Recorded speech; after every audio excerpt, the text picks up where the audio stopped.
창세기 49장은요, 야곱이 죽기 전에 아들들에게 유언을 하는 내용입니다. 그 중에 유다는 야곱의 넷째 아들로 레아에게서 태어났죠. 유다라는 이름은 찬송하다라는 뜻을 갖고 있어요.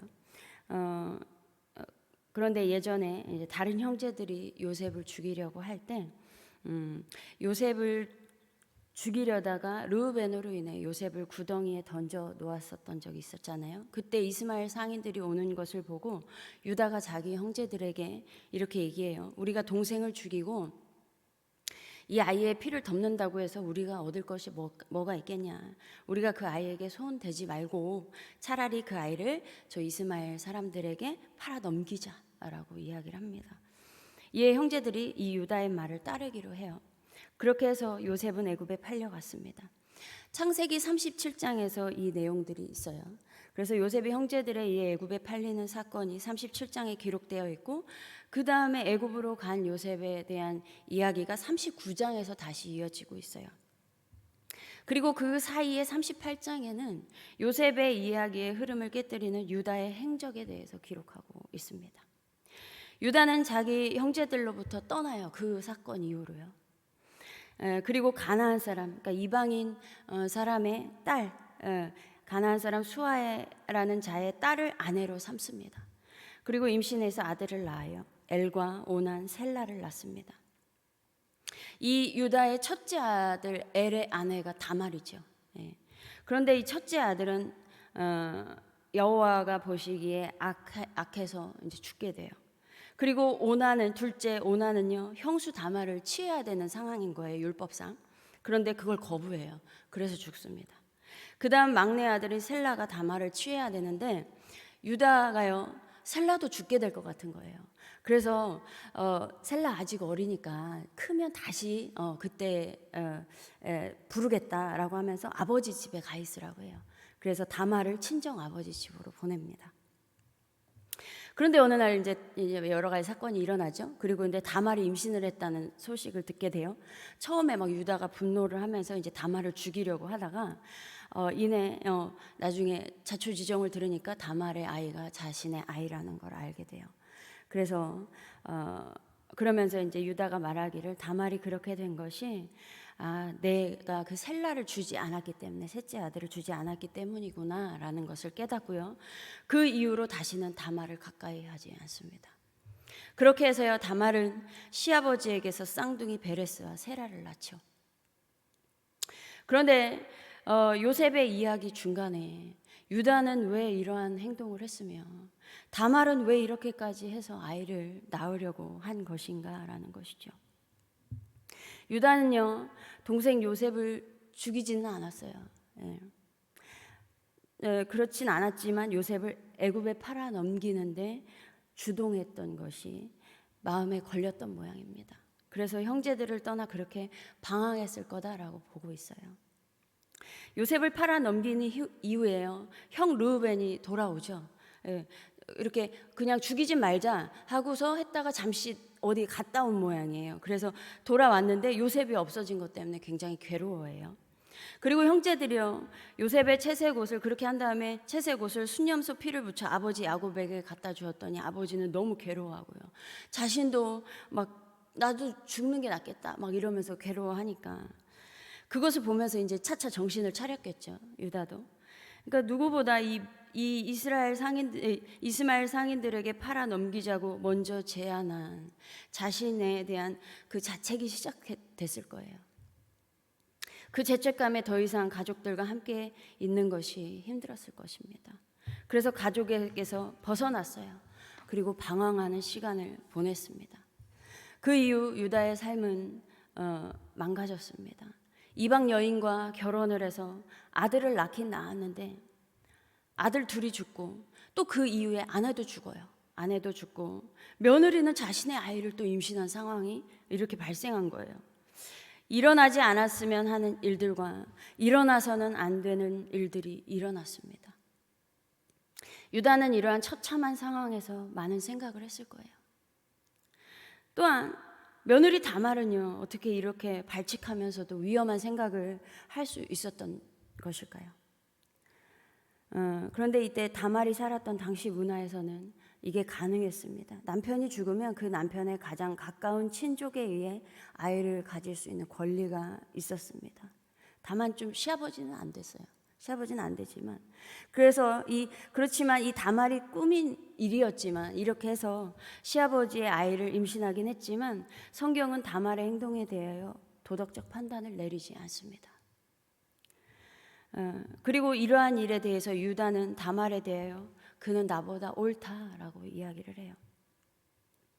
이렇게 해서 이렇게 사건을 끝으로 유다의 방황이 끝이 나요.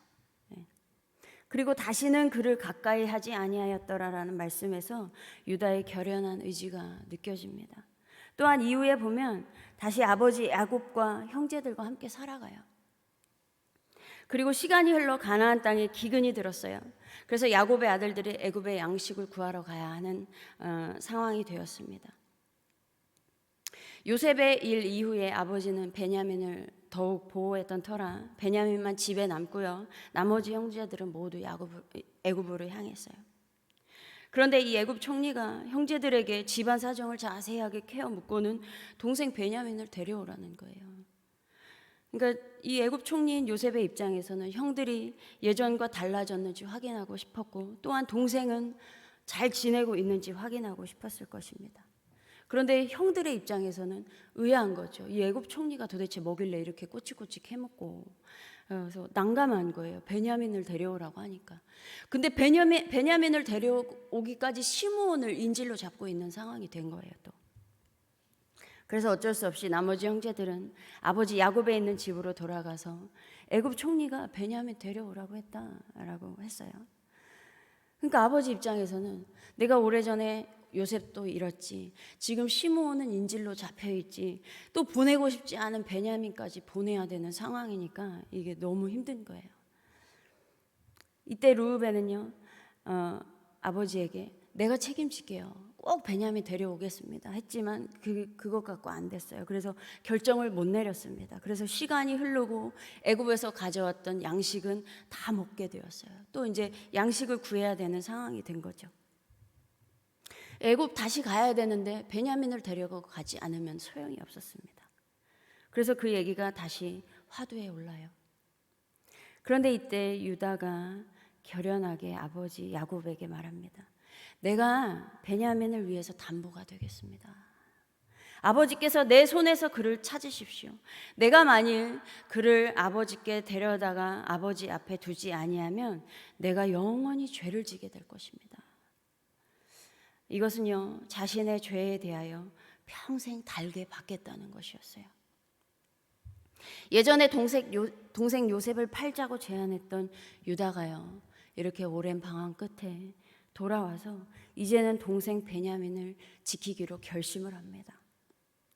이렇게 베냐민과 함께 형제들이 애굽으로 다시 갔어요. 그리고 베냐민을 만난 요셉은 베냐민을 확인하고 그 다음에 이제 일이 다 정리가 되고 이제 다시 고향으로 이제 형제들이 이제 다시 돌아가야 하는 상황에서 형제들에게 양식을 각자의 자루에 채워주고 돈도 채워주고 요셉의 은잔만 베냐민의 자루에 넣었죠. 형제들은 이러한 상황을 모른 채 이제 고향으로 이제 돌아가는데 아직 성읍을 멀리 떠나기 전에 요셉의 청지기가 쫓아온 거예요. 다시 불러들인 것입니다.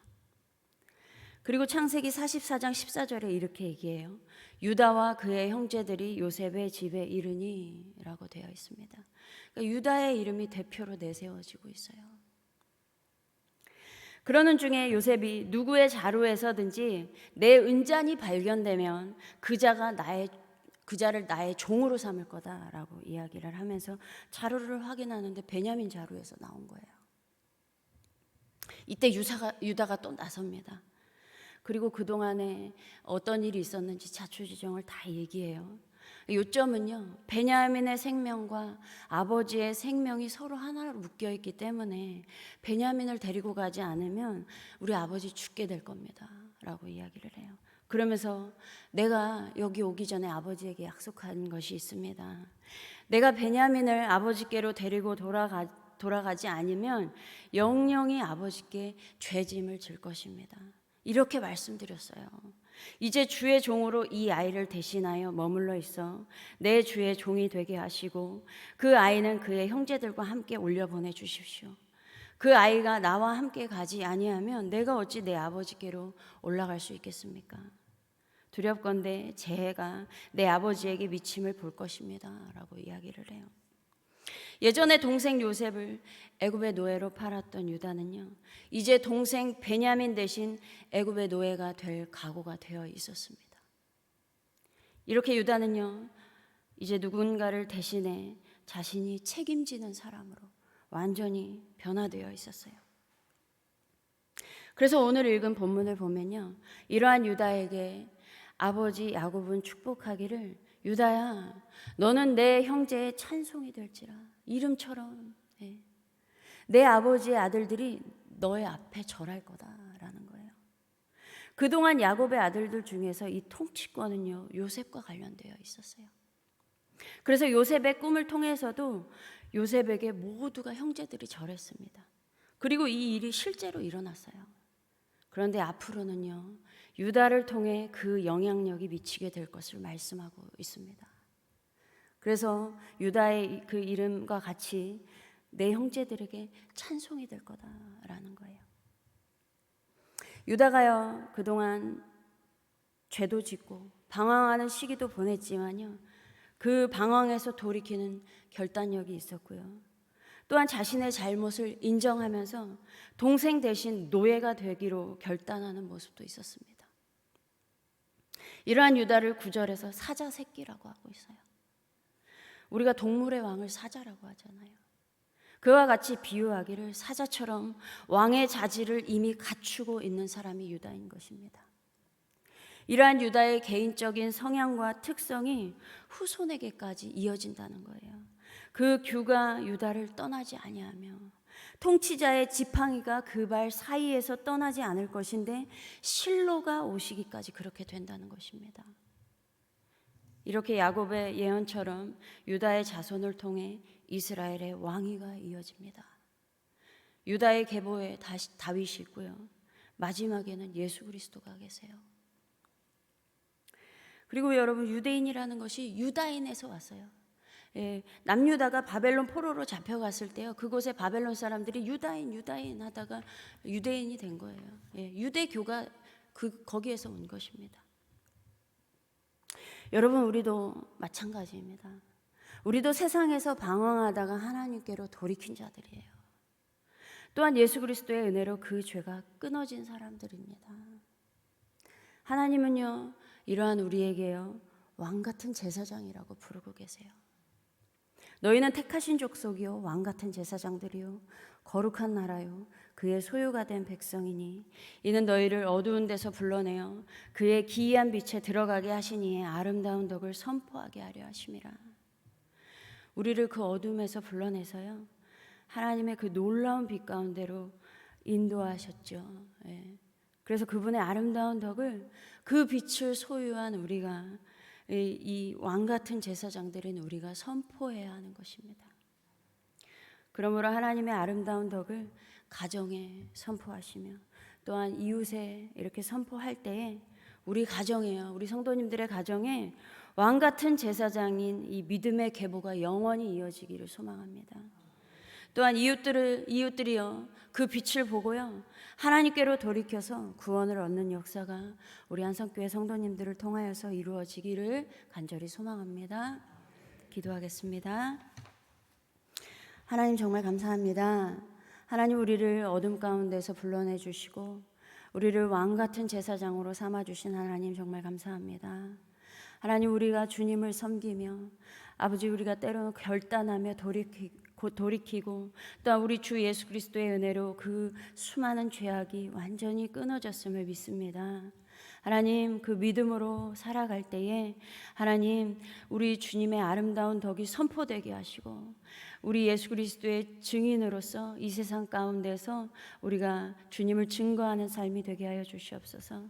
그래서 하나님 왕 같은 제사장의 그 믿음의 계보가 우리 가정을 통하여서 이어지게 하시고 또한 선포되어지는 주 예수 그리스도의 그 은혜가 정말 많은 이웃들에게 전하여져서 그 이웃들이 주님의 살아계심을 또한 보며 주님께로 돌이키는 그 구원의 역사가 우리를 통하여서 이 한성교회를 통하여서 이루어지기를 소망합니다. 주님 함께하여 주시옵소서. 감사드리며 우리 주 예수 그리스도의 이름으로 기도드립니다. 아멘.